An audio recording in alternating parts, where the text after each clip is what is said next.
ልብስ አጥብሽ ታውቂያለሽ? አዎ በደንብ። ምን ነው? ስትታይ ግን እንደዛ አትመስይም። አይ እችላለሁ እኮ ያው ትንሽ ግን ሰሞኑን እረፍት ላይ ስለነበርኩ ለዛ ነው እንጂ ኧረ እችላለሁ። ምን ደሃ ደግሞ እረፍት ያውቃል እንዴ?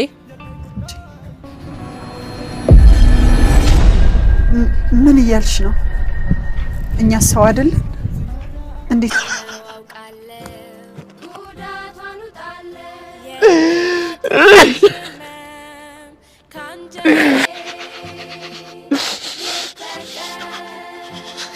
ማለቴ ያን ከመሰለ ግድንግድ ቤት ወጣችሁ እንዴት እዚህ መኖር ቻላችሁ?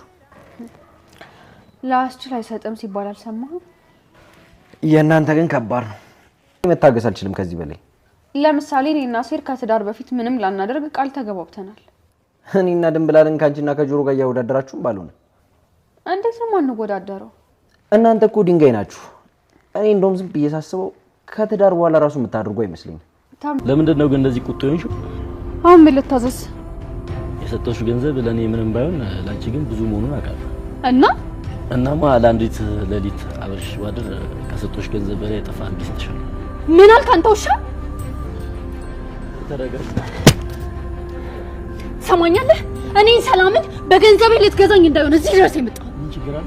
አሁን ከነ ክብር ከዚህ ይውጣል። ይብሬን ከፍዬ መሰለኝ። ውጣልኝ! እሺ ውጣ! በህይወትሽ ላንቺ ውዱ ነገር ምንድነው? እኔ እንጃ፣ ምናልባት አባቴ ነበር ይመስለኛል። አሁን ግን ያው እሱ ስለሌለ መዝገቡ ይመስለኛል። ለኔ ግን ውዷ እናቴ ነች። እናቴ እንደዚህ ሆና ከማያት ሞቴን እመርጣለሁ። ምን እያልሽ ነው? ለሰራው ስራ ይሄ ገንዘብ በቂ አይደለም፣ ጨምሪልኝ እባክሽ። ምንም አልጨምርም። የሰጠሽን ይዘሽ ከዚያ መስገነሽ ውጪ። ትሰሚልሽ? ገንዘብ ልቀቂ ከሆነ ስጣርግ ሴትዮ ልቀቂ። አለቅሽም፣ ደፋሻለሁ። አንቀል እዩኤል ወይዘሮ ሜላት የልጇን ልደት ለማክበር ብር ያስፈልጋት ነበረ። ታዲያ ታረቀኝንም ስራ ፈልግልኝ ባለችው መሰረት ስራ አግኝቼልሻለሁ ስላላት ለልጆቿም ታረቀኝ ስራ እንዳገኘላት ነግራቸው ከቤት ትወጣለች። ምናሴ ነበር ታዲያ የተከተላት። ያየውን ሁሉ ማመን አቃተው። ምናሴ እርር ብሎ እንግዲህ የእናቱ ነገር የማይሆንለት ምናሴ በመንገድ ላይ እያለቀሰ ነበረ። ወይዘሮ ሜላት እንግዲህ ትዕግስቷን ተቆጣጥራ ያንጎሉ ልብስ አጥባ የሰጠቻት ብር ተገቢ አልነበርምና ጨምሪልኝ በማለት ስትከራከር ከቆየች በኋላ ነገር ግን ልብ የሚሰብር እየተናገረቻት ነበር። እሱንም ችላ ነበር ልብሱን ስታጥብ የቆየችው። ግን ደግሞ አግኝቶ ከማጣት በጣም ከባድ ነውና ይሰውረን። ግን ደግሞ አንዳንዴ ይሄን ሁሉ መከራና ፈተና ወይዘሮ ሜላት ሊያሳያት ከዛ ደረጃ ላይ እዚህ ላይ አድርሷታል። ነገር ግን እሷ የዋህና ደግ በፊትም ቢሆን ባላት ችኩልና ቁጡም ብትሆን ሰው ረዳት ነበረች እና ደግም እናት ክፉ የሚያደርጉባትን እንኳን ሰብስባ በቤቷ የምታኖር ሴት ናት። ብዙም ጨካኝ የምትባል ሴት አይደለችም። አሁን ላይ ግን የደረሰባት በጣም የሚያሳዝን ነው። ታዲያ ከዚህም በፊት እሷ መስሪያ ቤት ተቀጥሮ የሚሰራው ሰውዬ ሲያያት በድንገት ይደነግጣል። ወይዘሮ ሜላት እዚህ ምን ትሰራለች? በማለትም ጥያቄውን አቅርቦላት ነበር። ሀና በአንድ በኩል ሴር ጠበቃውን እንደላከው እሱም ደግሞ ጥፋተኛ ነኝ ወይ ይቅርታም እንደጠየቃት ግን ደግሞ ለምን ሳታማክረኝ እኔን በማለት እንግዲህ እናቴ የሆነ ነገር ብታረገው ኖሮ ምን እንል ነበረ በዚህ በንዴቷ ላይ በማለት ተናግረዋለች። ሰላምዬም እንግዲህ ከምታስተናግደው ከስተመሩ አንዱ ገንዘብ በመስጠት አብረሽኝ እንድታሪ በማለት በጠየቃት እሷ ደግሞ በጥፊና በካልቾ አቅምሰዋለች። ሰላም ጤና ይስጥልኝ ክብራንና ክብራን የቻናሌ ቤተሰቦች ሰላማችሁ ይብዛ። በዓለም ዳርቻ ያላችሁ ወገኖቼ ወይዘሮ ሜላት ታዲያ ከቤት ስትወጣ ስራ እንዳገኘች ለልጆቿ ስትነግር ምናሴም ቢሆን ደስ ብሎት ስራ አገኘሽ ወይ እናቴ በማለት ደስታውን ይገልጽላታል። ሀና ግን መቼም ደስ አላላትም። ስለዛ ምን የነገሩ ደስ አላለኝም፣ ሀቅ የሚያገኘው ስራ የታወቀ ነው፣ የጉልበት ስራ ደግሞ ይሄ ለእናቴ አይሆንም በማለት ትናገራለች። ሆኖም የታረቀ የሚያመጣው ስራ ላንቺ አይሆንም ቢሏት ልጆቿ እኔ መስራት አለብኝ ካልተንቀሳቀስኩ ደግሞ ጥሩ አይመጣም፣ ስለዚህ ለመስራት እንደጓጓች ስትነግራቸው ቁርስም ቢሆን ድንብላል ካልበላሽ ብትላት አልበላም ብላ ስራ ለመጀመር ስለቸኮለች ከቤት ትወጣለች። ነገር ግን የትኛውንም ስራ ቢሆን እሰራለሁ እኔ ምላት ስራ ሰራም ያለው ማን ነው በማለት ነበር ለልጆቿም ነግራ የወጣችው። ተሴ ታዲያ እናቱ እንደወጣች ተከትሏት ነበረ። ወዴት እንደምትሄድ በማየት ሲከታተል ከቆየ በኋላ ከአንድ ግቢ ትገባለች። ከዛም ስትቆይበት ወደ በሩ ጠጋ ብሎ እያየ ነበረ። ነገር ግን ሴትየዋ ልብ የሚሰብር ነገር እናቱን ስትናገር ይመለከታል። ምናሴም በጣም ውስጡ ያርና ተዛው ይመለሳል። የሰማውን ሰምቶ እናቱም በትዕግስት ሴትየዋን ይዛ ልብሱን ለማጠብ ተደራድራ ቁጭ ትላለች። እሱ ግን በጣም አዝኖ መንገድ ላይ ወይኔ እናቴ እንደዚህ ዝቅ ብላ የሰው እጅት ወይ እንደዛ ስንት ሰው እንዳላስተዳደረች ያክል አሁን አንድ ሴት እንዴት ትናገራታለች በማለት ልቡ ተሰብሯል። ሆኖም መንገድ ላይ በጣም እየጮኸ ነበር። ወይዘሮ ሜላትም እንግዲህ የተሰጣትን ልብስ እንዳለ አጥባ ጨርሳለች። ተምቹ ደግሞ ወደ ሀና ጋ ሄዶ ነበር። ቤትም ከሄደ በኋላ እየተሳለቀ በዚህ ቤት ውስጥ ነው የምትኖሩት በማለት ዙሪያውን ይመለከታል።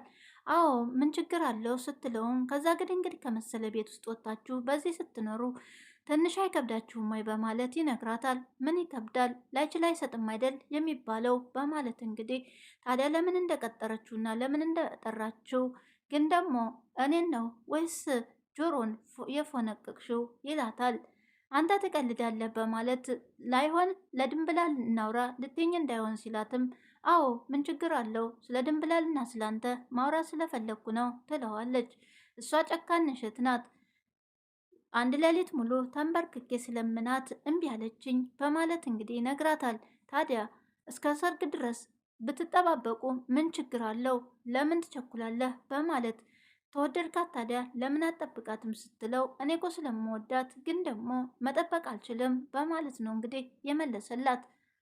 እንግዲህ ተምቹ እኔ እስከ ሰርግ ድረስ እስከ ትዳር ድረስ ምንም አልጠብቃትም እኔ አልችልም በማለት ቶሎ እንድሰጠው ይነግራታል። ሀና አንተ ትቀልዳለህ በፈጣሪ ግን ደግሞ እኔና ጆሮ ደግሞ ከትዳር በፊት ምንም ላናደርግ ቃል ተገባብተናል ተኔና ተድንብላል ልታወዳድሩ እንዳይሆን በማለት ተምቹም ይስቅባታል። እንዴት ነው የማትወዳደረው ብላም ስትጠይቀው እናንተ እኮ ድንጋይ ናችሁ፣ እንዲያውም ከተጋባችሁም በኋላ ምንም የምታደርጉ አይመስለኝም በማለት ይቀልድባታል። ወዲያውም ታዲያ ድንብላልን ከወደድካት ለምንድን ነው ታዲያ ይህን ጥያቄ ጠይቃት ስትለው ምናልባትም የጠየኳት በዚህ ምክንያት ተነሳስታ እንጋባ ትለኛለች ብዬ ነው። ምክንያቱም እሷ አጠገቤ ከሆነች ለምሰራው ስራም ብርታት ልትሆነኝ ትችላለች። ለዛ ብዬ ነበርም የጠየኳት በማለት ሀናም ታዲያ በአነጋገሩ በጣም ስለተገረመች ተምቹ ለካ እንደዚህ የበሰልክ ነው ሆይ በማለት እንግዲህ ትነግረዋለች። ተምቹም እንግዲህ እሷ ከጎኔ ከሆነች ለህይወት እጣጣራለሁ፣ ግን ደግሞ ለአንድ ራሴ ከጎዳናም ቢሆን አንስቼ እበላለሁ። ምናልባትም እሷ ወደ ህይወቴ ከመጣች ልለወጥ እችላለሁ የሚለውን ነበር የተናገረው። የዚህን ያክል ድንብላልን ትወዳታለህ ወይ ሲል በጣም ነው የምወዳት ነፍሴ እስከሚወጣ፣ ግን ደግሞ አብረን ካልሆንን ምናልባት ላልቀየር እችላለሁ። ሁሉ ነገር ተቀይሯል። ደግሞ ለድንብላል ግን ያው ነህ በማለት ስትለውም ግን ደግሞ ደስ ይለኛል በማለት ሀንቾ ትናገረዋለች። ወዲያውም እሱ በይ ከጆሮ ልታጠይ ነው በማለት ለዛች ለድንጋይ ራስ ንገሪያት በማለት ይወጣል። ወይዘሮ ሜላትም ልብሱን አጥባ ስትጨርስ 200 ብር ብቻ ነበር የሰጠቻት። ግን ደግሞ 200 ብር ምን ላደርጋት ነው ይህን ሁሉ ልብስ አጥቤ በማለት ትከራከራለች። ከሰጠሽኝ ስጭኝ እና ልሄድ።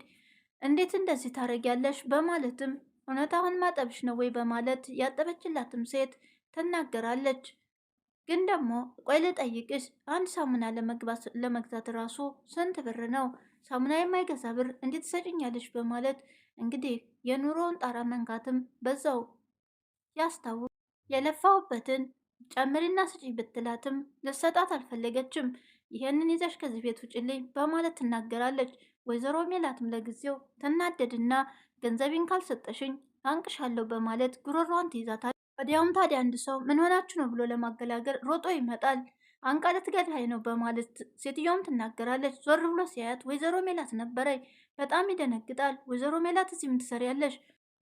ኢዮኤል በማለት እሷም ቀደም ብሎ በመስሪያ ቤቷ የሚሰራ ሰው መሆን አለበት። በጣም ትደናገጥና እሷም ጥላት ትሄዳለች። ይህን ሁሉ ልብስ ያጠበችው እሷ ናት ወይ በማለት ይጠይቃታል። ይቺ ምን አላት ተሰራችሁ በላይ ትጠይቀኛለች፣ ያልተገባትን ነው ደግሞ የሰጠኋት በማለት ሴትዮዋን በንዴት ትናገራለች። ለመሆኑ ንገሪኝ ይህን ሁሉ ልብስ ያጠበችው እሷ ናት ወይ በማለት ሲጠይቃት አዎ በማለት ስትለውም የደነግጥና ሰውየውም ለማንኛውም ቆይ ልከተላት በማለት ሰዋላ ቢከተላት እንኳን ወይዘሮ ሜላትን አልደረሰባት። ህይወት ተገለባባጭ ናት። አንዴ ስናገኝ አንዴም ታሳጣናለች። ወይዘሮ ሜላትም የደረሰባት ኪሳራና አሁን ላይ ለችግር የዳረጋ ከነ ልጆቿ ያን ሁሉ ንብረት እንደማይሆን ወድሞባታል። አሁን ላይ ታዲያ እራሷን ለማቋቋም ከእንደገና የሰው ቤት ልብስ ሳይቀር ማጠቧን ቀጥላለች። ነገር ግን እቤት ስትመለስ ሀንቾ ነበረች። ስራ ጀመርሽ የማየ ብላ ብትጠይቃት አዎ ብትላታለች። ሰዎቹም ደግ ስለሆኑ ቶሎ እንደመለሷት ደግሞ እረፍት እንደሰጧት ትናገራለች። ለልጆቿ ምንም ብትሆን የሆዷን ደብቃ ነበረ ስራው ጥሩ እንደሆነ የተናገረችው። ነገር ግን በእጇ ሳንቲም ሳትይዝ ነው የመጣች። ሀንቾም እንግዲህ እማዬ ሁኔታሽ ምንም አላስደሰተኝም፣ በጣም የደከመሽ ነው የምትመስዩ ስትላትም አይህንዬ እኔ አልደከመኝም፣ ሰዎቹ በጣም ጥሩ ሰዎች ናቸው፣ ሂጂ ያሉኝ መጣሁ አለ። ምግብም እንኳን ላቀርብልሽ ስትላት እጇን ስታስታጥባት እጇን እንዳታይ ትንሽ አረፍ ብዬ እበላለሁ በማለት ወይዘሮ ሜላትም ትተኛለች። ሀንቾ ግን ግራ ተጋብታለች። ሰውነቷ ዛል ስላለ ሁኔቷ ሁሉ ምንም አላስደስታትም። ይሄ ነገር አሲርም ሰላም የሚሆን በጣም ከፍቷት የነበረ ታዲያ ጆሮም ይሄድና ቁጭ እንዳለ ምን ልታዘዝ ብላ አንገቷን ደፍታ ነበረ። ምን ሆነሽ ነው? አላውቅሽኝም እንዴ? አላይሽኝም እንዴ? ቀና በይኝ ሲላትም ታዲያ አይቻለሁኝ ግን ደግሞ ከፍቶኛል፣ ህይወት መሮኛል፣ ምን ላድርግ ትለኛለህ? በማለት እንግዲህ ምርር ባለ ቃላት ታለቅሳለች። ምን ሆነሽ ነው ብሎ እሱም ደንግጦ ለማባበል ይሞክራል። ታዲያ የአደይ አስፉራው ትናንትና ይመጣል። እሱም ታዲያ ቡና እንዳለኝ አስተናግጀው ነበረ። በዛ በመስተንግዶነትሽ ጥሩ አቀራረብና ጥሩ ፈገግታም ስላለሽ በማለት የተወሰነ ብር ትቶልኝ ሄዶ ነበረ። እሱንም ደግሞ በጣም ደስ ብሎኝ ያው ወንድሜ ልደት ደረሰ በማለት እንግዲህ እሷም በጣም ደስ ብሏን ነበር የተቀበለችው። ግን ደግሞ ዛሬ ተመልሶ ብሩን ምን አረግሽው ይላታል። ታዲያ ምን አደርገዋለሁ ገና በእጅ ነው፣ ግን ደግሞ የወንድሜ ልደት ላከብርበት አስቤያለሁ በማለት ትመልስለታለች። ታዲያ እሷን በፈገግታ ነበር የተቀበለችው ሰውየውን። ግን ደግሞ እሱ በቃ ምስጋና የለም ወይ ሲላት ለምን እንዳመሰግነው ወይ የሰጠኸኝ ለዛ ከሆነ አመሰግናለሁኝ በማለት አሁን ምን ልታዘዝ ትለዋለች። አሁንም የምፈልገው ትናንትና የሰጠውሽ ብር እጥፍ አድርጌ እሰጥሻለሁ፣ ከኔ ጋር አንድ ቀን አብረሽ እንድታሪ ይፈልጋለሁ ሲላትም በገንዘብ ልትገዛኝ ነው ወይ በማለት ፊቱ ላይ ብሩንም ትወረውርለታለች። ከዛም ተቀጥሎ በጥፊ ብላው ታጠገቡ ትሄዳለች። ታዲያ አሁን ላይ አለቃዋ እንዴት ከስተመር አታከብሪም በማለት ከፍ ዝቅ አድርጎ ይናገራታል። ስራውንም ያልተወችው ሀቄ ደግሞ ሌላ ስራ አላገኝልሽም፣ ከዚህ ውጪ አንገትሽን ደፍተሽ ስሪ ብሎኛል በማለት በጣም ስቅስቅ ብላ ላሴ ትነግረዋለች። እሱም ታዲያ አለቃሽን እኔ ላናግረው ሲላት አይሆንም በቃ ተወው እንደምንም ታል አይዞሽ ይህም ሁሉ ያልፋል በማለት እንግዲህ አረጋግቷታል። ረቀኝ ሌላ ቤት አላስገባሽም ስላለኝ እንጂ በሆነ ነገር አንስቼ አናቱን ብለው ደስታዬን አልችለውም ነበር በማለት ታዲያ ጆሮም እሱ አላስገባም ካለሽ ታዲያ ሌላ ስራ ታጫለሽ ወይ? እንደዚህ እየተሰደብሽ እንዴት ትሰሪያለሽ? ቢላትም ግን አሁን በቃ ተረጋግታለች። አሁን ግራ ይገባዋል። እኔ ቤተሰቦችን ማስተዳደር አለብኝ፣ ሁሉ ኃላፊነት እኔ ላይ ነው፣ ይህን ስራ መተው የለብኝም እና ታዲያ እሱ እብድ ነው ወይ ዝም ብሎ የሚናገረው? ሴት ልጅ አይደለሽም ወይ? ስትበደይ እንዴት አንቺን ይናገራሽ? በማለት እሱም ያዝናል። ግን ደግሞ ምንም ማድረግ ስለማትችል ስራውን መተው አትችልም። እንደምንም ብላ መስራት እንዳለባት እየነገረችው ወይዘሮ ሜላትን እጇን ባየች ጊዜ ድንብላል በጣም ታዝናለች። እትዬ ለዚህ እኮ አይገባውትም ነበር እሱ መስጠት እንጂ ስራ ያውቅም እጁት በማለት እንግዲህ ስቅስቅ ብላ ታለቅሳለች። ታዲያ ቁጭ ብዬ ልጆች እየሰሩ እኔ ሊቀልቡ ነው ወይ? እኔ ነኝ ማስተዳደር ያለብኝ፣ አትዘኝ ይለምደዋል በማለት ወይዘሮ ሜላትም እንግዲህ የመጣባትን ጣጣ ለመቻል ለመስራትም ሙከራ እያደረገች ነው። ነገር ግን የሰው ልጅ ዝቅ ሲል ከባድ ነውና ችግሩ ግን ደግሞ ይህን ሁሉ ችግር ካለፉት ምናልባትም የተሻለ ነገር ሊያገኙ ይችላሉ። ሰውየውም እንግዲህ አግኝቷት ኢዮኤል ተብዬው ወይዘሮ ሜላትን ይቅርታ ጠይቋት እንዲሁም ደግሞ ስራ ተኛ ጋር ትሰሪያለሽ፣ የሂሳብ ባለሙያ አንቺ ጎበዝ ነሽ በማለት እንግዲህ ስራም አግኝቶላት ከእነሱ ጋር እንድትሰራ አቅርቦላት ነበረ። ወይዘሮ ሜላት ግን በእኔ ልትጠቀሙብኝ ነው አውቃለሁኝ፣ እናንተ አሁንም አልተዋችሁኝም ማለት ነው ሂርታ አጠገቤ በማለት ቁጣዋን ትሰነዝራለች። ደግሞ የሰራሽበትን ልሰጥሽ ነው የመጣሁት ሲላትም ሌላውስ ቀርቶ የኔን ተወው፣ ሌላ ሴትን ብትሆን እኮ እንደዚህ ደክማ ሀቋን አሰጡም ማለት ነው እንዲህ ምን ማለት ነው በማለት እንግዲህ ገንዘቧንም ሳትቀበል ልጁንም በድንጋይ አንስታ ታባረዋለች። ድንብላልም እንግዲህ ወይዘሮ ሜላትን እጅ ካየች በኋላ ምነው አቦይ አባቴ ለእኔ ባደረገው፣ እኔ ከልጅነቴ ጀምሮ ብዙ ስቃይ አይቻለሁ፣ ስለዚህ ለእኔ ቢያደርገውስ በማለት እንግዲህ ትመረራለች። ወይዘሮ ሜላት አንቺ ምንድነሽ ሰው አይደለሽም ወይ በማለት ይቆጧታል። እናንተ ናችሁ እኮ እንደ ሰው ያደረጋችሁኝ፣ እኔ ብዙ መከራና ስቃይ አሳልፌያለሁኝ፣ ይሄ ለእርሱ አይገባም በማለት ነበር። ሁላችንም ቢሆን የሰው ልጅ ነን ስለለመድ ነው እንጂ አብሮን የተፈጠረ ስራ የለም በማለት ወይዘሮ ሜላትም እንግዲህ ትናገር ብላል። እንግዲህ አብራቸው በችግራቸውን ጊዜ አብራቸው ነው ያለችው። ታዲያ ይህ መሆን አልነበረበትም በማለት እንግዲህ እያለቀሰች ነበር። ወይዘሮ ሜላትም አልቅሰሽ እኔን ሆድ አታስብሽኝ፣ በቃ ተነሺ በማለት እንግዲህ ይቆጣሉ። ምናሴም እንግዲህ ቢያዝንም ቢተክዝም እዛው ስራው ላይ ነው። ታዲያ ፍቅርም መታ ምን ሆነ ነው ስትለው የእናቱ ጉዳይ እንዳሳስበውና አሁን ላይ ስራ ጀምራ ግን ደግሞ ከስራው ይልቅስ ሴትዮ የተናገረቻት ነገር ልብ የሚሰብር ነው፣ እናቴ ልትቋቋመው አትችልም በማለት በማዘን ነበር የነገራት። ታዲያ አንድ ከስተመር መታ ስታየው እጅ ስራ የለመደ አይመስልም፣ ግን ደግሞ ሲያው ጥሩ ልጅ ነህ በማለት እንግዲህ እያናገረችው ነበረ። አዎ እውነትሽን ነው፣ በቅርብ ነው ስራውን የጀመርኩት፣ ግን ደግሞ ይለመዳል ሁሉም። ታዲያ ልጅቷም ከሰራበት በላይ ይሰጣታል። ዘርዝሬ ላምጣልሽ ብላት እንኳን ተው በማለት እንግዲህ ለ10 ቀን መጠረጊያ እኮ ይሆንሻል ሲላት ለፈገግታህ ነው በማለት እንግዲህ ስልክ ቁጥሯንም እንዲደውልልኝ በማለት ትሰጠዋለች። እኔ ምን ላድርገው ስላት ታዲያ ምንም አይደለም በቃ ያዘው በማለት ልጅቷም ደንግጣ አሁን ላይ እየተቀያየረ ነው። ምክንያቱም ባለው ገንዘብ ምንም ሳይመስለው ይጠጣል። በቃ ህይወትን እየኖረ ነው። ነገር ግን አሴ በአንድ በኩል ተጨንቋል። ሀናን መርዳት እንዴት አድርጎ ማገዝ እንዳለበት ቤተሰቦቹን ግራ ቢገባው፣ ከዚህም በፊት ደግሞ የህግ ጠበቃ የሚሆን ወደ ወይዘሮ ሜላት ጋር የላከውንም በሱም የተነሳ ወይዘሮ ሜላት ሰውየው ሰላይ ነው በማለት ከቤት በድንጋይ አሳዳ ነበር ያስወጣችው። ነገር ግን አሁን በሱ እርዳታ ምን ማድረግ እንዳለበት ከሀነቾም ጋር እየተመካከሩ ነበር። ሀንቾ ታዲያ ለምን መጀመሪያ ይሄን ተማረግ በፊት ለእኔ አማክረኝ በማለት ታምቹ ታዲያ ሻይ ቤት ቁጭ ብለው ገንዘብ ከብላ ነው የተጠጋችህ በማለት ይነግረዋል። አንተ እንደዛ አትበል ሀና በነበረኝም ጊዜ ባልነበረኝም ጊዜ ከጎኔ ናት። ግን ደግሞ የስራ ቢኖር ኖሮ እነሱ ህይወት ላይ ይሄ ነገር ባይኖር ኖሮ የስራን ነበር የምታገባው፣ የስራን ነበር የመረጠችው በማለት ቢናገረውም ጆሮ ግን ሊሰማው አልቻለም። አንተ ሀናን ለምን እንደምትጠላት አላውቅም፣ ሂድ ከዚህ በማለት ተነስቶ ወጥቷል። ግን ደግሞ ፍቅር ለምንድን ነው ሀናን ሁልጊዜ ስትናገራት አያለው፣ ለምንድን ነው ችግር አለብህ ስትለው አረ ምንም ችግር የለም፣ በነገራችን ላይ ሀና ቆንጆ ልጅና ጠንካራ ልጅ ናት፣ ግን ደግሞ ጆሮን ያው ለማናደድ ያክል ነው በማለት እየቀለደ ነበር። አሁን ላይ እሱ ለማንም ቢሆን ምንም አይመስለውም፣ ግን ደግሞ ድንብላልን ለማግባት አሁን ላይ ቢጣጣር እንኳን ድንብላል ደግሞ በዚህ በችግራቸው ጊዜ ትቻቸው አልሄድም በማለት አብራቸው ነው ያለችው። ግን ደግሞ ተምቹ ተስፋን ካያዝኩኝ ምናልባትም ስራ ሰራለሁ የሚለው ተስፋ እና ህይወት ሊኖረኝ ይችላል የሚል ነገር ነው።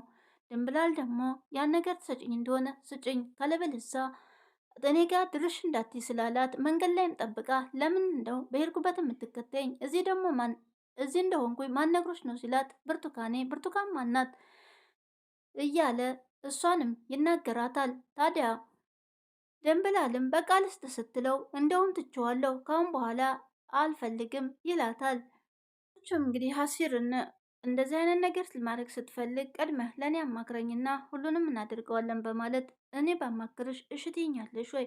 እኔ እኮ የተሻለ ነገር ለማድረግ እየሞከርኩ ነው። ይሄ ችግርን ከእናንተ ጋር እንዴት እንደሚላቀቅ በምን አቅሜ ለማገዝ እየፈለግኩ ነው በማለት ይነግራታል። እንግዲህ ሁለቱ እየተመካክረው ስለ ህግ ጠበቃውም ምናልባት ወይዘሮ ሜላትን ሊያሳምኗት ይችላሉ። የዛሬ ቪዲዮ በዚህ ያውቁታል። ቀጣዩን አብረን እናየዋለን። በያላችሁበት ሰላም ቆዩልኝ።